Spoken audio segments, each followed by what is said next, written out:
Turkey sets a new agenda after a week in which the government of Recep Tayyip Erdogan rounded up 51 past and present military chiefs and accused some of them of plotting a military coup in 2003. But then, having made the point, the government, driven by the AKP, the Justice and Development Party, which has an Islamic tendency, is seeking to take the tension out of the relationship with those who see it as a threat to the country's entrenched secular traditions. A long issue has come to a head in Turkey.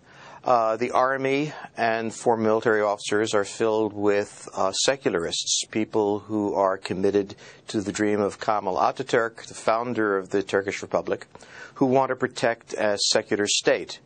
Not for the first time in Turkish history, they appear to have been plotting the overthrow of the Turkish government. Welcome to Agenda with George Friedman and me, Colin Chapman. Turkey's President Abdullah Gül called an unusual three-way meeting with Erdogan and the Chief of the Armed Forces, General İlker Başbuğ. The meeting ended with the general saying coups in Turkey were a thing of the past. Some of those detained were freed, others were still held for more questioning, and a small number were charged. I suspect that the government will use this as a lever to try to reach some accommodation with the secularists.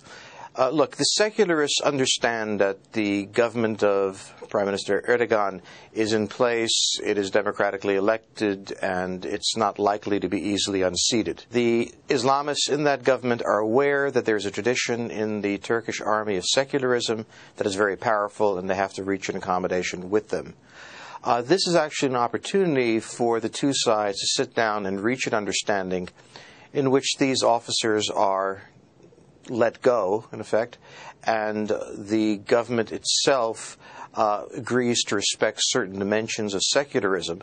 So clearly, apart from the coup, this is an opportunity in Turkey for the two factions at the extremes to start addressing each other. Yesterday, a Turkish MP, Suat Kiniklioglu, who speaks for the Foreign Affairs Committee of the Turkish Parliament and is a leading policy maker in the ruling AK party, stressed to me that his country has an agenda for change. Ankara is mediating not only between those two, but between the United States and Iran as well. It is by far the most active diplomatic source in the region. In fact, this is one of the reasons why I think this crisis is not going to last. Most Turks are extremely proud of the role that Turkey is now playing in the region, and they're aware that it's being played by the Islamist government of Erdogan. It's not as if the military doesn't want it to play this role. So I think a range of negotiations are underway. They are under the tutelage of Erdogan and his foreign minister. I expect these to continue, and I think this is one of the reasons why opposition within the army even is mixed. And while official policy of the Erdogan government is still to seek membership of the European Union, many of the AK party's younger leaders are very sceptical.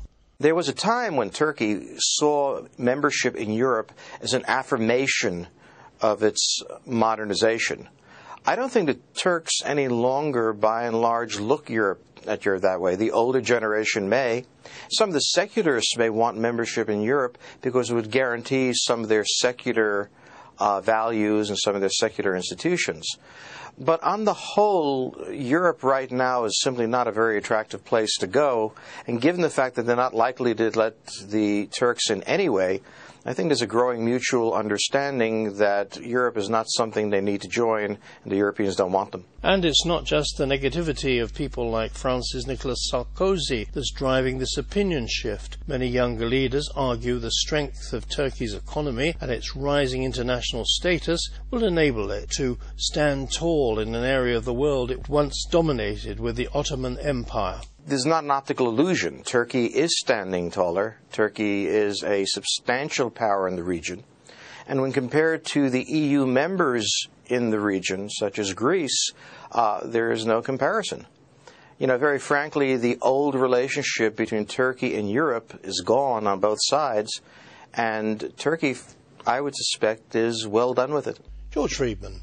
Now a quick look at what's on next week, where sanctions against Iran will be very much on the agenda. On Sunday, the Tajiks go to the polls in a general election watched closely because of a troubled economy and a porous border with Afghanistan. Economic problems also beset Britain. Opposition leader David Cameron is due to make a major policy speech. On Monday, the board of the International Atomic Energy Agency is due to begin a week-long meeting with Iran the prime focus. Russia's President Dmitry Medvedev begins a 3-day visit to France, and the trial of former Bosnian Serb leader Radovan Karadzic for war crimes will get underway in The Hague.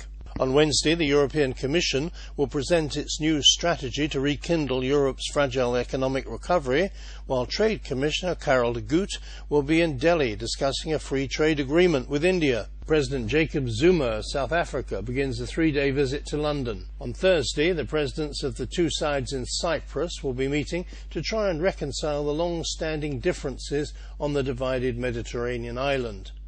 Public workers in Portugal are due to hold a national strike.